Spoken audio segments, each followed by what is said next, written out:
Fala galera, hoje vamos ver a anatomia macroscópica do cerebelo. E o que é que eu preciso saber dessa macroscopia? Bem, primeiro de tudo, o cerebelo ele está localizado lá na fossa cerebelar do meu osso occipital e ele está também posterior ao meu tronco cefálico.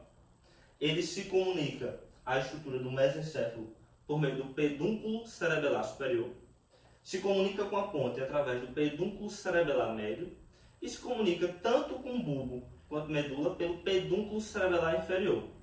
Além disso, preciso saber que ele está inferior ao lobo occipital do meu telencéfalo e é separado dessa estrutura por uma prega dura mater. Essa prega dura mater recebe o nome de tentório ou tenda do cerebelo, tem esses dois nomes. Além disso, importante saber também que o meu cerebelo ele é dividido em duas partes basicamente. Uma ímpar mediana, que se chama vermes, e duas massas laterais, que eu chamo de hemisférios cerebelares. Eu tenho o hemisfério cerebelar direito e o hemisfério cerebelar esquerdo. Além disso, o cerebelo, como vocês podem perceber, ele é repleto de sulcos. Os sulcos são partes que adentram no cerebelo, delimitando lâminas. As lâminas do cerebelo podem ser chamadas de folhas cerebelares. E além disso, os sulcos mais pronunciados eu chamo de fissuras. As fissuras são importantes porque elas vão delimitar lóbulos dentro do meu cerebelo. E eu tenho vários lóbulos. O vermes tem lóbulos com certos nomes e os hemisférios cerebelares vão ter seus próprios lóbulos com nomes também diferentes que vamos ver mais pra frente. Passando para uma outra visão de cerebelo, podemos ver que ele é revestido por uma substância cinzenta, mais externa, que eu chamo de córtex cerebelar, e no seu interior uma região de substância branca. Essa região central de substância branca nós chamamos de corpo medular do cerebelo. Do corpo medular do cerebelo irradiam pequenas lâminas de substância branca, chamadas de lâminas brancas do cerebelo. Quando eu junto corpo medular do cerebelo com as lâminas brancas do cerebelo, eu chamo de árvore da vida. Antigamente as pessoas costumavam chamar a lâmina branca com o corpo medular do cerebelo de árvore da vida por achar que qualquer lesão dessa região causava a morte do indivíduo. E por ter um formato de árvore, juntaram a árvore da vida. Passando mais para frente, a gente consegue ver agora aquelas regiões que eu falei, os lóbulos do vermes. No meu vermes, que é a estrutura mais ímpar mediana, nós temos, primeiramente, bem pertinho, colado com o véu medular superior, a língula. O lobo da língula, dificilmente eu consigo separá-lo do véu medular superior numa peça de verdade, no laboratório de anatomia. O primeiro lóbulo que eu consigo ver bem, o professor consegue até pensar tranquilamente numa prova prática, é o lóbulo central.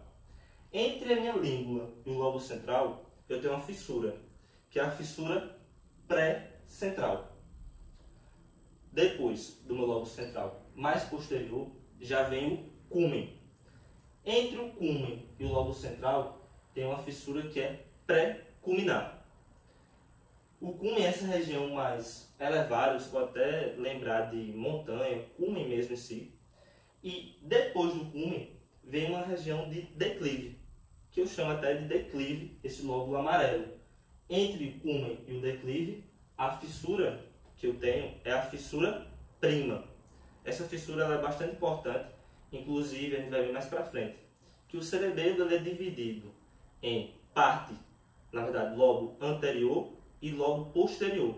E o que divide lobo anterior e lobo posterior do corpo do cerebelo é essa fissura, a fissura prima. Do declive para o fólio, que é o próximo lobo do cerebelo, eu tenho outra fissura importante, que também é bem delimitada nas peças de verdade, a fissura pós-clival.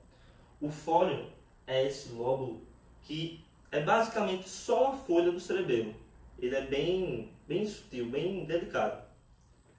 Do fólio para o próximo lóbulo, que é o túber, nós temos a fissura horizontal. Uma fissura também muito boa de ver nas peças de verdade. Do túber para o próximo lóbulo, que é a pirâmide, nós vamos ter a fissura pré-piramidal. Depois da pirâmide, a fissura pós-piramidal é o que vai separar pirâmide de úvula. E depois, de úvula para nódulo, nós temos a fissura posterolateral, também muito importante. Ela delimita o que é corpo de cerebelo do que é o lóbulo floconodular. Mais para frente, agora a gente consegue ver os lóbulos do meu hemisfério cerebelar. Se lembra, o vermes tem certos lóbulos com nomes próprios e os hemisférios vão ter lóbulos com nomes diferentes. Mas importante ter noção de que cada lobo do vermes, excluindo a língua, tem um correspondente no hemisfério. Na altura do meu lóbulo central, eu vou ter no hemisfério a asa do lóbulo central. Mais posterior vem a parte anterior do lóbulo quadrangular. A parte anterior do lóbulo quadrangular é separada da parte posterior do lóbulo quadrangular por aquela fissura que a gente já falou. Tem um papel importante, a fissura prima. Fora isso, abaixo da parte posterior, na verdade posterior à parte posterior do lóbulo quadrangular, já vem o meu lóbulo semilunar superior. O que delimita o que é lóbulo semilunar superior do que é parte posterior do lóbulo quadrangular é a fissura pós-clival. Embaixo do meu lóbulo semilunar superior, eu tenho o lóbulo semilunar inferior, dividido pela fissura horizontal. Essa visão não é tão boa para ver o lóbulo semilunar inferior. O lóbulo semilunar inferior ele é melhor visto na próxima visão, onde eu consigo ver, na sequência, lóbulo semilunar inferior, lóbulo biventre, tonsila e o flóculo. E aqui eu gostaria de deixar até destacado que a tonsila possui um papel importante na anatomia do cerebelo. É muito comum em hipertensões intracranianas estruturas sofrendo deslocamentos, que a gente chama até isso de herniação. No meu cérebro, lá no meu telencéfalo, é muito comum a herniação de uncus, o uncus herniar. No cerebelo é muito comum ter herniações de tonsila. Essa parte do cerebelo, quando tem um aumento de pressão intracraniana, ela começa a deslocar, e quando ela se desloca, se você lembrar da anatomia e localização do cerebelo, vê que ela está muito próxima do assoalho do quarto ventrículo, muito próximo aqui do meu bulbo. Quando ela se desloca inferiormente para frente, acaba lesionando estruturas que estão nesse assoalho, como vimos, centro vasomotor, centro respiratório, e aí sim leva o indivíduo à morte.